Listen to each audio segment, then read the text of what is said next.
네, 불금불금하지만 진정한 불금은 기도의 불금인 줄로 믿습니다. 우리 함께 또 이 시간 기도하면서 또 오늘 기도의 자리를 지키시는 모든 분들께 다시 한번 감사를 드리고, 또 하나님께서 오늘 우리의 기도를 들으시리라고 우리가 믿음으로 확신하면서 함께 말씀을 가지고 또 기도하며 우리의 삶을 위해 기도할 수 있는 시간 되기를 원합니다.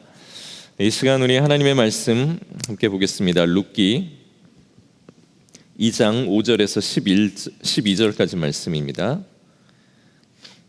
제가 가진 성경은 룻기 구약성경 402페이지, 룻기 2장 5절에서 12절까지의 말씀 한 절씩 나누어서 교독하겠습니다. 보아스가 베는 자들을 거느린 사환에게 이르되 이는 누구의 소녀냐 하니, 베는 자를 거느린 사환이 대답하여 이르되 이는 나오미와 함께 모압 지방에서 돌아온 모압 소녀인데 그의 말이 나로 베는 자를 따라 단 사이에서 이삭을 죽게 하소서 하였고 아침부터 와서는 잠시 집에서 쉰 외에 지금까지 계속 하는 중이니이다. 보아스가 룻에게 이르되 내 딸아 들으라. 이삭을 주우러 다른 밭으로 가지 말며 여기서 떠나지 말고 나의 소녀들과 함께 있으라. 그들이 베는 밭을 보고 그들을 따르라. 내가 그 소년들에게 명령하여 너를 건드리지 말라 하였느니라. 목이 마르거든 그릇에 가서 소년들이 길어온 것을 마실지니라 하는지라.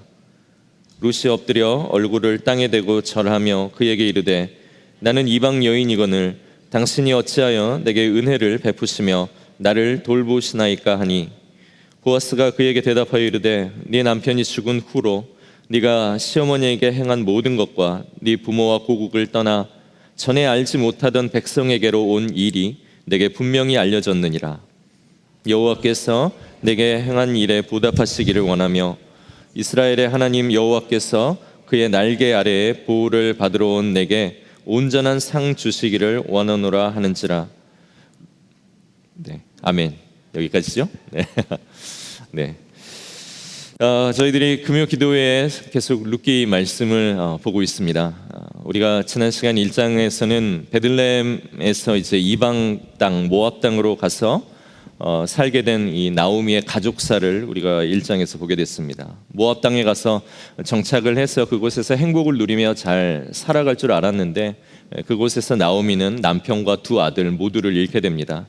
그래서 다 잃고 자기 이름은 기쁨이지만 그 기쁨을 완전히 상실한 채로 이제 돌아오게 되죠. 그때 돌아오기 전에 고향의 소식을 듣습니다. 베들레헴이 그전에는 흉년이었지만 이제는 하나님의 돌보심으로 인해서 양식이 풍성한 땅이 다시 되었다 하는 이 소식을 듣고 나오미는 그제야 비로소 자기의 고난 가운데서 하나님의 약속, 그분의 약속의 땅을 다시 한번 바라보게 됩니다.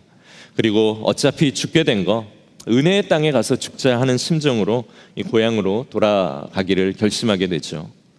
그때 이 두 며느리 중에 하나였던 이 룻도 어머니를 따라서 같이 고향으로 돌아가기로 강력하게 어머니에게 요청을 합니다.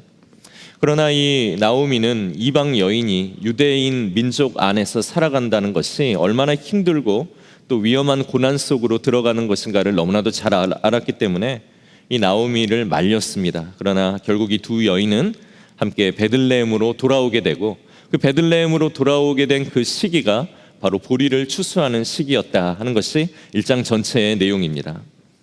그리고 오늘 2장이 이제 시작이 됩니다. 오늘 2장 1절에 보면 우리가 읽지는 않았지만 이야기의 흐름에 전혀 상관이 없이 지금 보아스라는 인물이 소개되고 있습니다. 이제 앞으로 전개될 이야기에 보아스가 나오게 된다 하는 그러한 것들을 미리 알려주는 것이죠. 보아스가 어떠한 사람입니까? 2장 1절에 나와 있는데 제가 읽어드리겠습니다. 나오미의 남편 엘리멜렉의 친족으로 유력한 자가 있으니 그의 이름은 보아스더라 하고 나옵니다. 이 나오미의 남편인 엘리멜렉과 친족, 같은 가문의 사람이었다는 겁니다. 그리고 그는 아주 유력한 자라고 나오는데 이것은 돈이 많다라는 것을 의미하기도 하고 또한 직위가 높다라는 것을 의미하기도 하고 또 전쟁에서 승리하는 아주 용맹한 장수라는 것을 의미하기도 합니다. 그래서 정확하게 이 성경에는 그가 어떤 사람인지 알 수는 없지만 이 유력한 자라는 단어 속에서 굉장히 부자였고 또 그 당시 사회적으로 높은 위치에 있었을 그런 사람으로 그렇게 보고 있습니다. 자, 이제 나오미와 룻은 베들레헴으로 이제 돌아왔습니다. 그런데 그 둘은 당장 먹고 살 것을 걱정해야만 하는 그런 형편이었습니다. 나오미는 어떻습니까? 늙고 충격에 빠져 살아가고 있는 아무것도 할 수 없는 그러한 한 여인이었습니다. 그리고 룻은 이스라엘 사람들에게 미움받는 이 모압 땅의 여자이자 이방 사람으로 그렇게 표현이 되어 있어서 이 둘이 힘을 합쳐봤자 그 유대 사회에서는 아무것도 할 수 없는 그런 연약하디 연약한 가장 보호받아야 할 그러한 대상, 그러한 사람들임을 성경은 이야기해주고 있는 것입니다. 이 성경학자인 필리스 트라이블이라는 분은 이 나오미와 룻의 삶을 이렇게 표현했습니다. 남성 지배적 사회에서 여성에게 안정을 가져다주는 필수적인 요소인 남편과 자녀는 모두 사라지고 말았다. 여성이 가질 수 있는 존엄 역시 남아있지 않았다. 이방 땅에서 나그네가 된 여인은 죽음의 희생물이요 또한 삶의 희생물이다라고 그렇게 이야기합니다. 살아도 이 사람들에게 당해야 할 핍박은 죽음을 가져다주는 것이고 그래서 그들이 결국 기다려야 할 것은 죽음밖에 없음을 이렇게 표현하고 있는 것입니다. 출애굽기 22장 21절에서 22절에는 이런 말씀이 나옵니다. 우리 말씀을 한번 보여주시죠. 너는 이방 나그네를 압제하지 말며 그들을 학대하지 말라. 너희도 애굽 땅에서 나그네였음이라. 너는 과부나 고아를 해롭게 하지 말라 하는 말씀이 나오죠. 이 말씀은 무슨 말씀입니까? 가장 보호받아야 할 사람들을 보호할 수 있도록 하시는 하나님의 가르침입니다. 그러나 이 말씀을 반대로 생각해 보면 어떻습니까? 지금 이스라엘 사람들 사이에서는 이방 사람들을 잡아서 종으로 삼고 그들을 학대하고 고아와 과부를 해치는 일들이 번번하게 그들의 그 사회 속에서 일어나는 일들이었다라는 것을 또한 보여주는 반증이기도 합니다.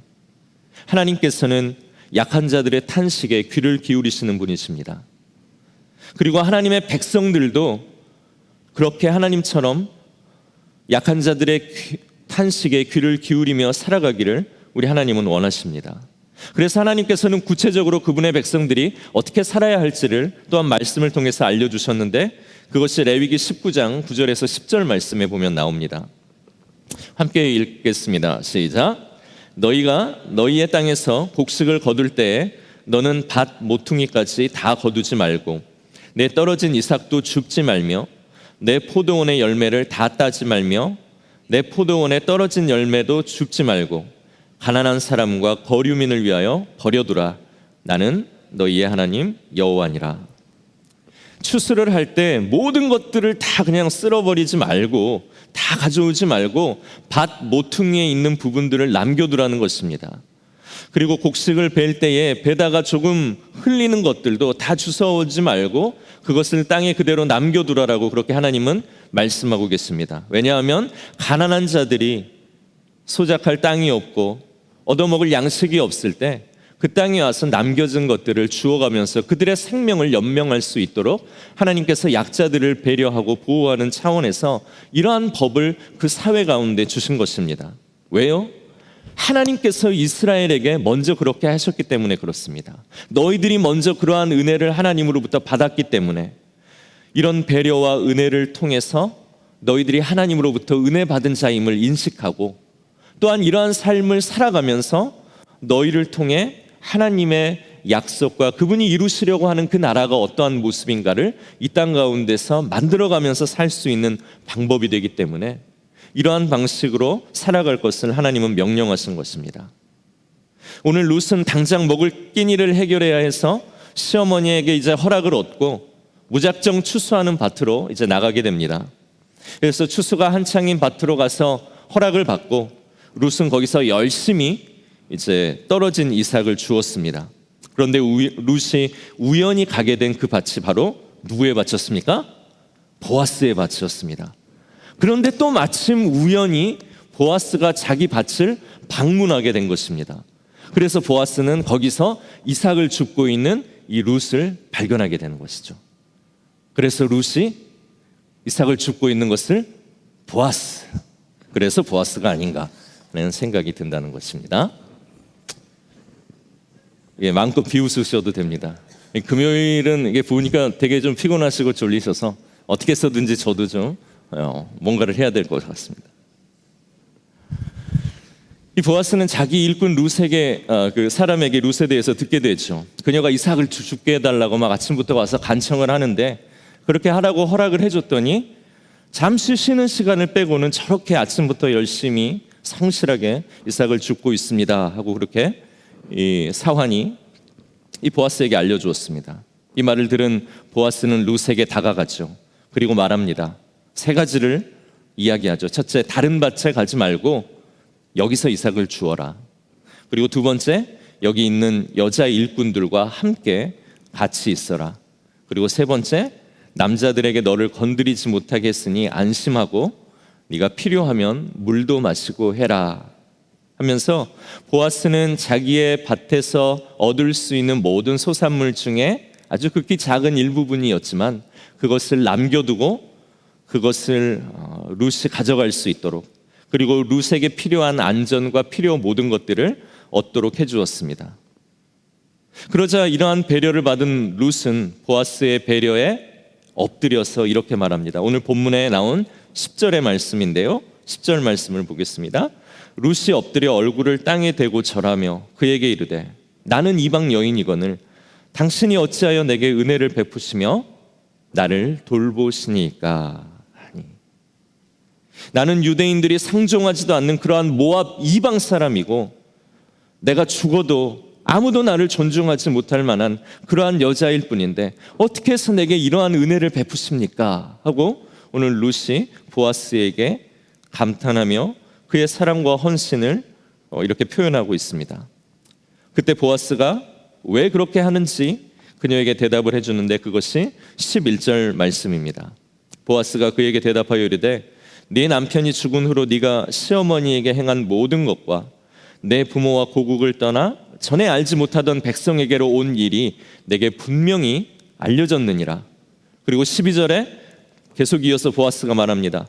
여호와께서 네가 행한 일에 보답하시기를 원하며 이스라엘의 하나님 여호와께서 그의 날개 아래에 보호를 받으러 온 내게 온전한 상 주시기를 원하노라 하는지라. 이방 여인 룻이 자기의 고향과 자기의 신과 자기의 친척 모든 것들을 버리고 오늘 베들레헴으로 오기로 결심하고 그녀의 늙은 시어머니를 끝까지 사랑하고 보살피기 위하여 그녀와 함께 왔다라는 것을 이 보아스는 이미 들어서 알고 있었습니다. 그래서 보아스는 룻에게 가서 이스라엘의 하나님 여호와의 날개 아래 보호받으러 온 것이 오늘 너의 삶이라며 그녀의 고난과 그녀의 인생을 오늘 새롭게 해석해주고 있는 것을 우리가 보게 됩니다. 정말 멋진 남자가 아닐 수 없죠. 뭘 여기까지 빌어먹으려고 왔느냐? 네가 와서 우리가 일자리 경쟁이 얼마나 심해진 줄 아느냐? 범죄율만 높아지고 Go back to your country 라고 하지 않고 이스라엘의 하나님 여호와의 날개 아래 네가 보호를 받으러 온 것이다 라고 하며 다른 시선으로 오늘 이 룻의 삶을 읽어내 주는 것을 우리가 보게 됩니다. 어떻게 이렇게 될 수 있을까요? 우리가 어떤 마음을 가져야 한 사람의 삶을 이렇게 하나님의 관점으로 이해하고 바라보며 그것으로 그 사람들을 격려해 줄 수 있을까요? 남에게는 어떻게 해서든지 공격적이 되려고 하고 반대로 나에 대해서는 한없이 방어적이 되려고 하고 누군가의 삶을 들여다보기보다는 무관심한 것이 편한 것이 오늘 우리들의 삶의 모습이 아니겠습니까? 그런데 오늘 이 보아스의 모습은 참으로 오늘 믿는 우리들에게 큰 도전이 되고 또한 우리 교회가 이 지역 사회 가운데서 해야 될 일이며 또한 우리가 믿는 사람으로서 세상 사람들의 삶을 읽어내야 하는 그러한 삶의 방식이라고 생각을 합니다. 이 보아스는 룻에게 가서 너의 삶이 역경으로 가득 차고 고난으로 가득 차고 네가 어느 곳에도 설 수 없는 그러한 상황 가운데 있지만 그것은 우연히 어떻게 해서 이곳으로 할 수 없이 오게 된 것이 아니라 이스라엘의 하나님 여호와의 날개 아래 네가 보호받으러 온 하나님의 큰 계획 안에 너의 삶이 있다라는 것을 오늘 그렇게 보아스는 이야기해주고 해석해주고 있는 것입니다. 나중에 점심때가 됐습니다. 보아스는 룻을 오늘 자기의 식사 자리로 초대하게 됩니다. 이 1800년대 프랑스 화가 중에 우리가 잘 아는 한 번쯤 들어본 적이 있는 밀레라는 사람이 있습니다. 밀레의 우리가 만종이라는 그 그림을 잘 알고 있죠. 그런데 이 밀레가 그린 그림 중에 추수 중의 휴식이라는 제목으로 룻과 보아스를 그린 그림이 있습니다. 오늘 그 그림을 보면 저렇습니다. 누가 룻일까요? 네, 이쪽에 초록색 옷을 입고 있는 사람이 룻이겠죠. 그리고 그 가운데 있는 사람이 보아스일 테고 나머지는 일꾼들인 것 같습니다. 여기에 보면 식사에 지금 초대받고 있는 룻의 모습이 저렇지 않았을까 하고 밀레가 상상한 그 모습을 통해 우리도 그 장면을 한번 그려보게 됩니다. 오늘 보면은 일꾼들은 자기들끼리의 어떤 견고한 공동체를 지금 이루고 있는 것처럼 이렇게 보이죠. 정말로 저 안으로 들어간다는 것은 너무나도 어려워 보입니다. 그런데 그 가장자리에서 룻은 어떻습니까? 굉장히 초라하고 어색해 보입니다. 모두 다 일꾼들은 어떻습니까? 손에 든 쟁기와 또 곡식들과 또 자기들이 일하는 도구들을 지금 놓고 자기들의 식사를 지금 기대하고 있습니다. 그러나 룻은 어떻습니까? 자기가 손에 든 것을 혹시라도 빼앗길까 봐 그것을 놓지 못하고 붙들고 있고 그 공동체 안으로 들어가지 못하는 타인으로 그렇게 서 있는 것을 우리가 보게 됩니다. 그러나 그 견고한 공동체와 초라한 한 사람 사이에서 오늘 보아스가 서서 오늘 룻을 그 식사의 자리로 인도를 하는데 오늘 그 인도하는 그 손이 매우 다부져 보입니다.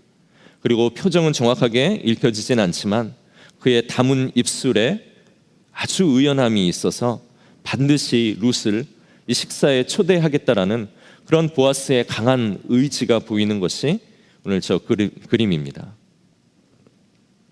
유대의 식사는 한 그릇 안에 빵을 같이 놓고 그 그릇에 전부 다 손을 같이 집어넣어서 거기서 빵 조각을 뜯어내어 먹는 아주 친밀한 자리가 유대인들의 식사의 자리라고 합니다.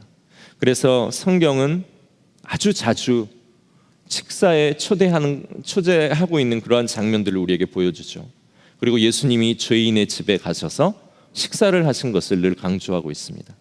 그것은 식사의 자리가 그만큼 친밀함의 자리이고 누구나 함부로 그 안으로 들어올 수 없는 그러한 공동체만의 자리라는 것을 알 수 있습니다. 그러나 오늘 이 룻은 보아스를 통해서 오늘 이 식사의 자리에 기꺼이 초대받고 일하는 사람들과 함께 앉은 것을 오늘 우리가 본문을 통해서 보게 됩니다. 그리고 그들이 나누어 준 음식을 먹습니다. 그리고 룻은 허기진 채로 와서 오늘 그 낯선 사람들 속에서 그 공동체 안에서 배부름을 경험하게 됩니다. 보아스는 종들을 몰래 부릅니다. 그리고 이삭을 일부러 조금 더 흘리라고 그렇게 이야기를 합니다. 그래서 룻이 많이 주워갈 수 있도록 배려를 하죠. 그래서 룻이 그날 밭에서 주운 보리가 한 에바나 되었다라고 이야기를 하는데 그 한 에바는 보통 성인 남성의 한 달치 품삯에 해당하는 그런 정도의 양의 곡물이라고 합니다. 룻은 한 번도 경험한 적이 없는 베들레헴, 그 하나님의 도시에서 낯선 자로 비록 왔지만 그 안에서 풍성한 기쁨에 초대받게 된 그러한 주인공이 되었던 것을 오늘 우리가 보게 됩니다. 물론 사람들은 이렇게 이야기합니다. 룻이 젊으니까 예쁘니까 다 이런 대우를 받는 거야 라고 농담처럼 이야기할 수 있는데 그거는 코리안 드라마를 너무 많이 봐서 그렇습니다.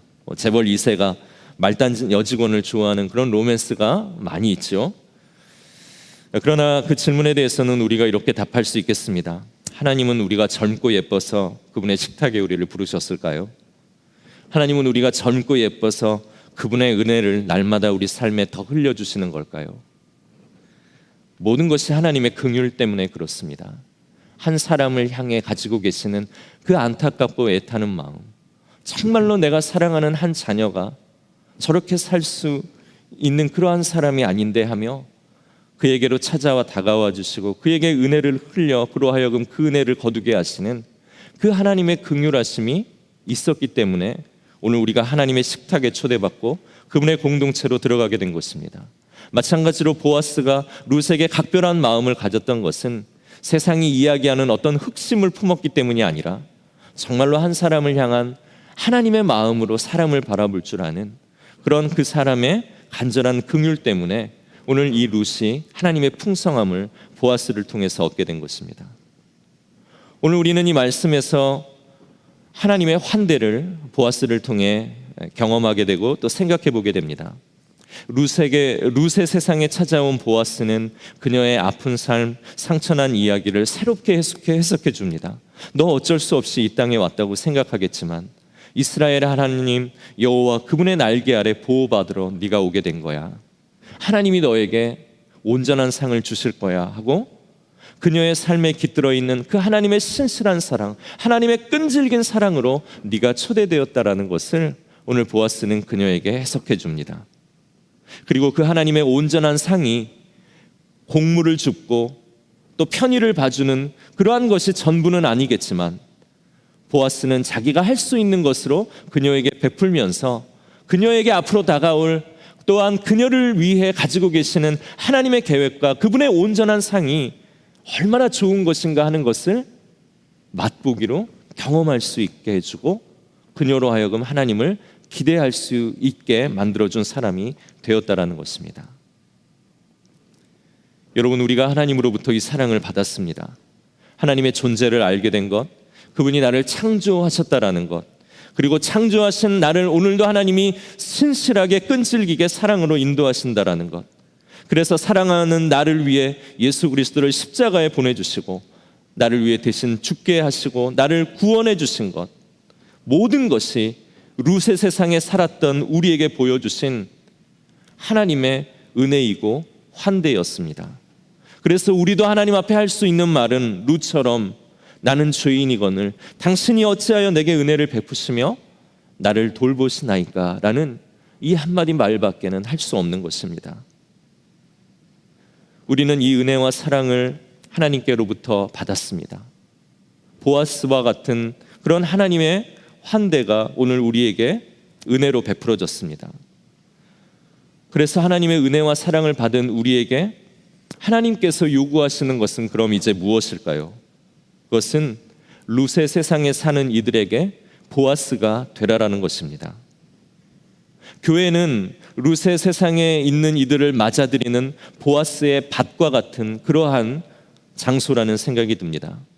이 교회 안에는 영적인 은혜와 영적인 곡식과 영적인 빵들이 풍성한 곳입니다.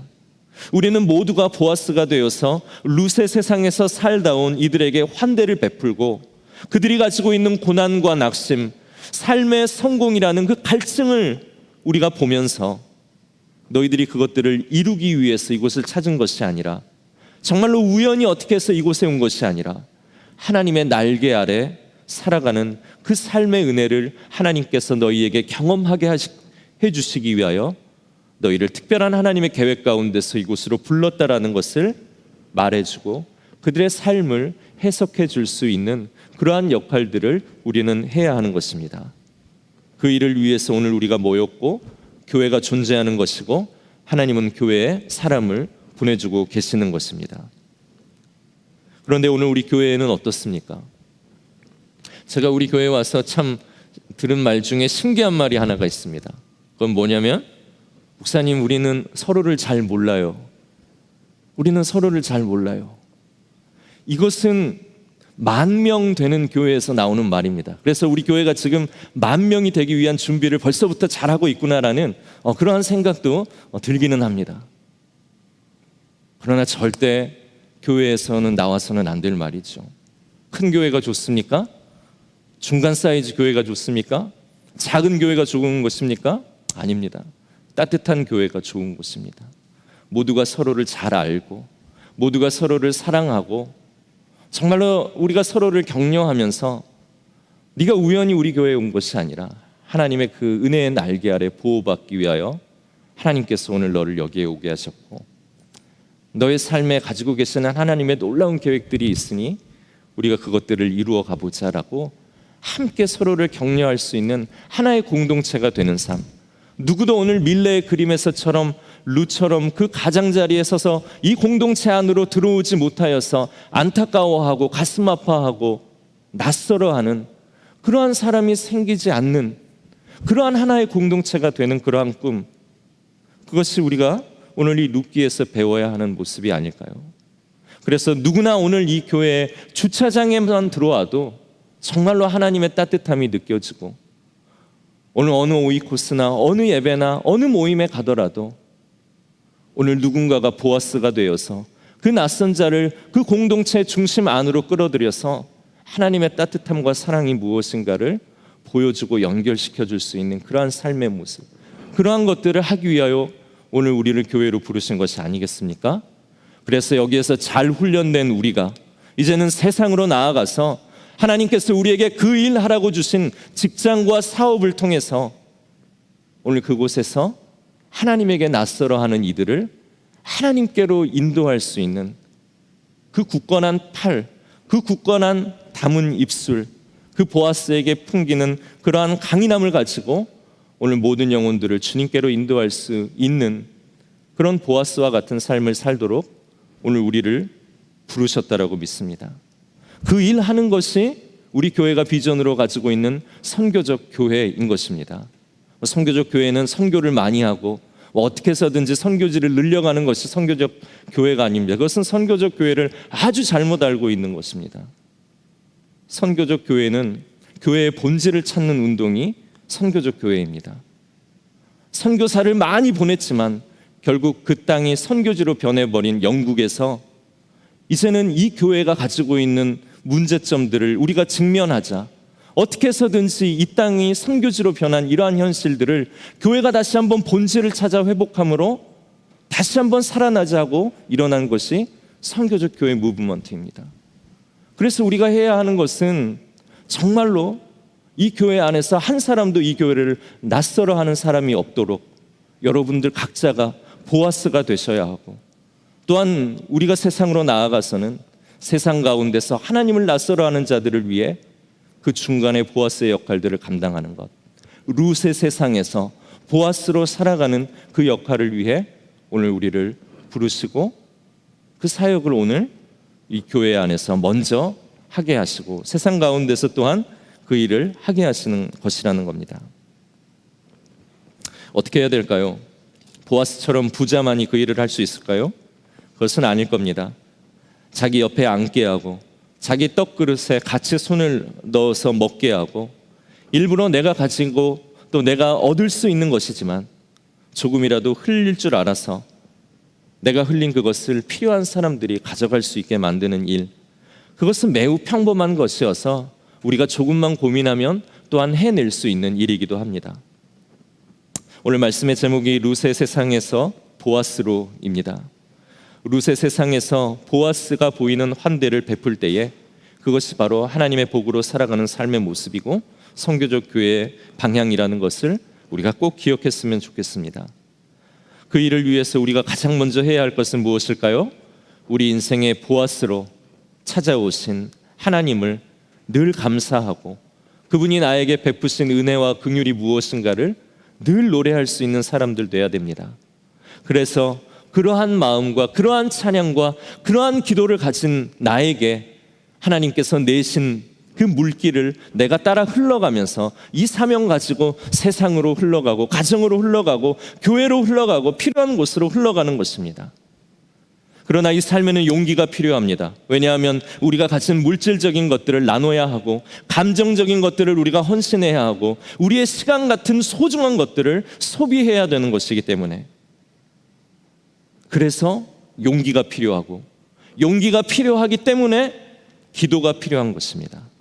그리고 기도하면 하나님이 반드시 그 일을 할 수 있도록 우리에게 용기를 주시고 성령의 능력을 주시고 이러한 일로 물질이 필요하다라고 하나님께 요구하면 하나님께서 또한 그것들을 해나갈 수 있도록 거룩한 물질들을 우리 가운데 또한 채우시고 우리 교회 가운데 그러한 일들을 행하게 하실 것입니다. 오늘 특별히 금요기도에 나오신 분들은 정말로 이 교회 가운데서 너무나도 중요한 분들이고 기도의 자리를 지키시는 분만큼 영적인 전선에서 가장 전방에 서신 분이 아닐 수 없습니다. 그렇기 때문에 오늘 우리가 다른 회중들에게도 요구하지만 특별히 오늘 금요 기도의 자리를 지키신 기도하는 여러분들께 소망합니다. 그리고 부탁합니다. 룻의 세상에서 보아스로 살아가는 그것이 여러분들 기도의 하나의 목표가 되기를, 또한 그 기도를 가지고 우리가 보고자 하는 꿈이 되기를 위해서 기도하시고 또한 그 삶을 소원하시기를 바랍니다. 그렇게 살아갈 때 하나님의 영광이 우리의 작은 인생의 시간을 통해서 나타날 것이고, 우리 작은 버지니아 펠로우십이라는 이 공동체를 통하여서 하나님이 칭찬을 받으시는 놀라운 복의 일들이 일어나기를 우리가 소망하고 또한 기대하게 되는 것입니다. 오늘 우리가 함께 이 룻의 세상에서 보아스로 살아갈 것을 기도하고 또한 기대하면서 그러한 삶을 격려할 수 있는 저희들이 되기를 원합니다. 그리고 그것이 우리 삶의 큰 기쁨이 되어지기를 간절히 소망합니다. 이 시간 우리 함께